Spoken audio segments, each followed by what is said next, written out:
Amable televidente, arrancó el Telematutino 11 por Telesistema Canal 11 en los Estados Unidos, TV Quisqueya, Canal Óptimo 1096, y también nos va a encontrar a nuestro canal de YouTube Telematutino 11 RN y mis redes. Buenos días, Jacqueline Morel. Hola Ramón, muy buenos días República Dominicana, bienvenidos a Telematutino 11 en este miércoles 25 de agosto. Como siempre, aquí tenemos la agenda completa de informaciones, de interesantes invitados que vamos a desarrollar, a agotar en el programa de esta mañana.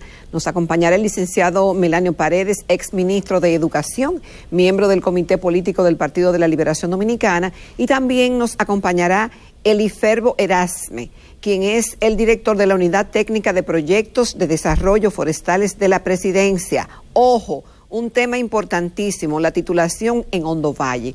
Así es que esto es parte de nuestro contenido y como siempre la invitación está hecha. No cabe duda de la habilidad de nuestro invitado de ayer, del presidente de la Cámara, Alfredo Pacheco. No es accidental que lo hayan reelegido, porque ayer hizo una jugada maestra. Usted podrá estar o no, pero por poco no se aprueba la prórroga del estado de emergencia, que yo soy de los que creo que no tiene sentido, pero bueno, el presidente y el gobierno tendrán alguna razón por la cual quiere seguir prorrogando el estado de emergencia. La cosa durante 3 veces, él no logró la votación e incluso levantó la sesión, pero volvió a los pocos minutos y convocó una extraordinaria. Parece que aparecieron algunos diputados del PRM y logró la aprobación. Lo que me llama la atención es cuántos diputados faltan en las sesiones. En la de ayer, ya que le faltaban 70 diputados. Óyeme, de 190. Bueno, mira, Ramón, tenemos ya más de un año en estado de emergencia. Y yo recuerdo que el propio Partido Revolucionario Moderno cuestionó mucho al expresidente Danilo Medina cuando pedía 45 días más. Le daban 12 y 13. Yo recuerdo que en una sesión el hoy ministro de la Presidencia se puso de pie y esa foto salió en todos los periódicos como incómodo, cuestionando los estados de emergencia. Yo estuve buscando en la prensa y no lo encontré, aunque sí vi que en días anteriores decía que las motivaciones para el presidente solicitar este nuevo periodo de emergencia eran las mismas que anteriormente. Simplemente se le cambió la fecha. Ahora bien, lo estaba buscando para ver qué se persigue en un estado de emergencia, por qué un gobierno convoca a esa facilidad de emergencia por 45 días. Bueno, ahí se restringe la movilidad ciudadana, la circulación, se cambian los horarios de circulación y ahí me quedo. Faltarán cosas. Algunos dicen, bueno, pero si ya estamos en el estadio que estamos, por ejemplo, de levantamiento de las restricciones de circulación, pero que eso no es en toda la geografía nacional, Ramón. Yo no sé si es por eso que el presidente todavía necesita el estado de emergencia, porque acuérdate que solamente 2 provincias, el Distrito Nacional, es decir, el Gran Santo Domingo, y creo que la provincia de la Altagracia, tú me corriges, es la que estamos libres de toque de queda. Si las otras provincias, para tener esa restricción de circulación, necesita el gobierno el decreto y la facilidad de los 45 días, eso debe explicarse y tenerse claro. Porque muchas veces lo que se dicen o lo que dicen algunos políticos, sobre todo los de la oposición, es que este estado de emergencia se utiliza para que el gobierno tenga facilidades de hacer compras sin tanto protocolos ni rigores como se necesita en un periodo normal. Eso no lo sabemos. Ahora bien, sí, para mantener el toque de queda, Ramón, y la circulación en las provincias, eso es una justificación. Habría que ver la Constitución de la República, porque es cierto, en algún momento se cuestionaba el estado de emergencia, en momentos en los cuales de verdad la pandemia era grave, en el cual estábamos prácticamente todos confinados. Pero, como dice el pueblo, una cosa es con guitarra y otra cosa es con violín. Así es. Bueno, lo cierto es que pasó al Senado y ahí va a pasar también. Pero por lo menos se mandó una comisión para guardar determinadas apariencias. Yo lo que creo que se debe explicar bien, porque si es que los diputados y los senadores entienden que ya no debe haber restricción de circulación y el Ministerio de Salud y el gobierno asumen eso, bueno, quizá no valga la pena aprobar un nuevo estado de emergencia. Ahora bien, si hay otras motivaciones, también deben explicarse. Y los diputados y los senadores deben explicarnos. Pero si esa es la razón, Jacqueline, entonces aquí vamos a tener estado de emergencia porque hay provincias que están muy rezagadas con la vacuna. Así es. Aquí hay provincias que no tienen el 40% en 2 dosis. Dice entonces, en la prensa que es decir, que eso se ha hecho 16 veces, Ramón. Sí, porque cada 15 días. Y eso que ahora es cada 45, pero en el gobierno anterior lo que le daban era 15 días. 15 días. Era 15 días lo que le daban.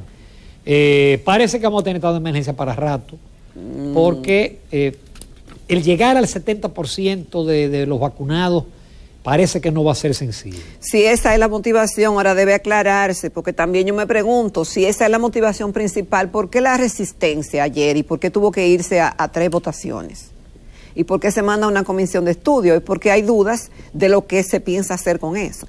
Entonces, ese es un mecanismo que si es necesario hay que aplicarlo, Ramón. Ahora no se puede festinar que por cada cosa se ponga un estado de emergencia, porque la verdad es que...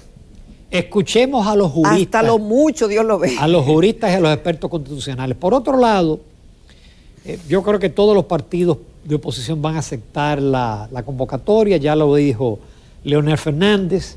Yo tengo muchas preocupaciones con tantas reformas, con 12 reformas, comenzarlas a discutir entre un universo tan grande, porque en el Consejo Económico Social van a estar los partidos políticos, van a estar los empresarios, los sindicalistas, líderes sociales, etcétera. Y yo temo que solamente 2 de ellas pueden consumir el resto del año. Porque yo diría que una de ellas. Bueno, la reforma constitucional, eso no va a ser solamente la parte del Ministerio Público. Ahí todo el mundo va a querer meter algo para sus intereses. Yo dije, se va a querer el tema del artículo 37 del aborto, el tema de la familia, el tema de la nacionalidad. Y yo imagino que el PLD va a tratar de habilitar a Danilo Medina. Pero el tema fiscal, señores, el pacto eléctrico tomó 1 año y pico. ¿Un qué? No, mal con Ramón, pero eso es de 2012. Pero me refiero al sentarse, lo práctico. Y después no se pudo aprobar. Y ya se aprobó hace 7 meses y no se está cumpliendo. A mí lo que me preocupa de todo esto es que el pacto más importante es el pacto fiscal. El crecimiento y la estabilidad de los próximos años depende del pacto fiscal. El que el país no llegue a un momento de incumplimiento de la deuda depende del pacto fiscal. Pero además, los recursos de las otras... ¿Dónde están los recursos para la policía? Que es una de las reformas.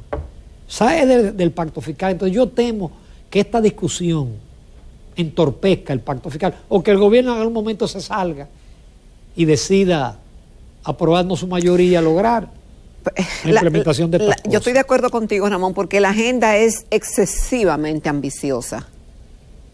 Solamente que se logre el pacto fiscal en medio de una crisis y con muchas características particulares de este país, y eso sería ya un gran paso. Fíjate que el gobierno pasado, aunque quiso, no pudo, quizá no puso los mejores esfuerzos, pero intentó varias veces, pero no pudo. Entonces ahora, esa reforma con esos puntos tan álgidos, Ramón, eso tomaría quizás hasta los 4 años de gobierno. Yo no creo que se haga en un santiamén como pretende el gobierno, y sobre todo en medio de una situación tan particular. Este gobierno tiene 1 año, el presidente rindió cuentas, pero todavía faltan muchas cosas.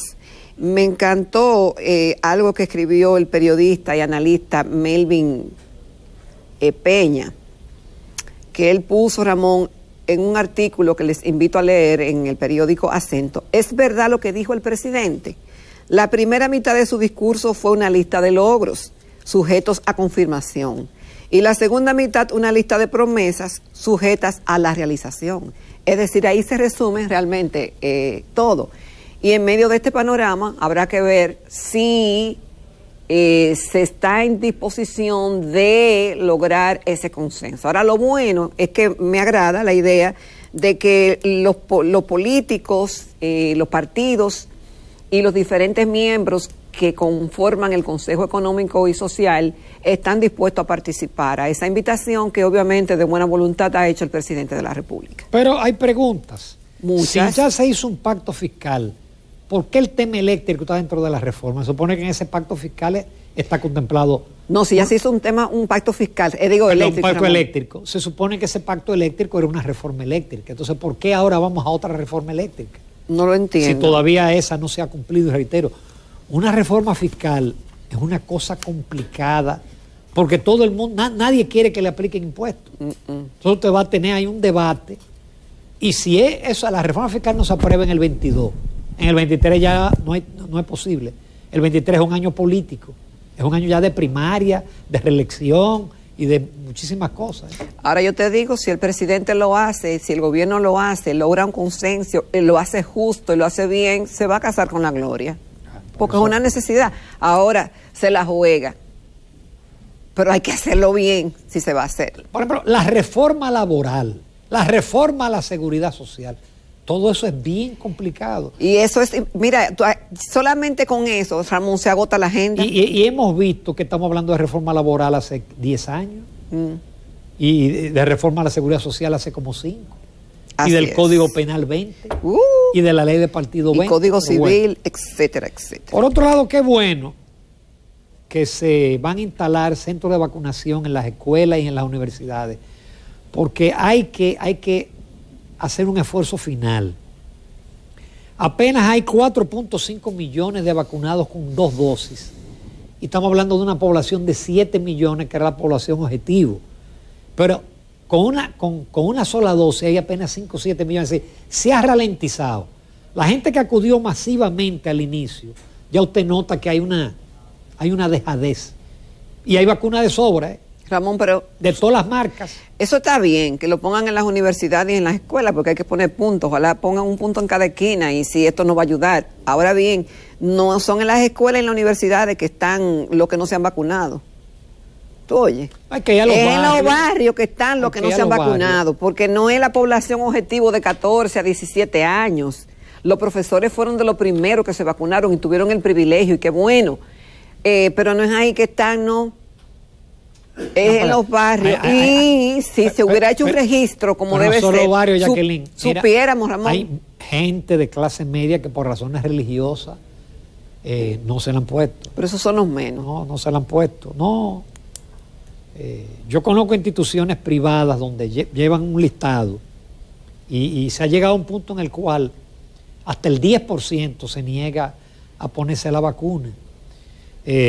Yo veo muy bien que por ejemplo, y otras empresas que le han dicho es sí o sí. No, porque se puede. El Código Laboral te lo permite. Sí o sí, te doy hasta tanto día. El Código Laboral te dice que si tú pones en peligro a los demás empleados, y por eso yo imagino que va en esa línea, el que el Ministerio de Administración de Personal esté solicitando a las instituciones públicas el listado de los empleados que no se han vacunado.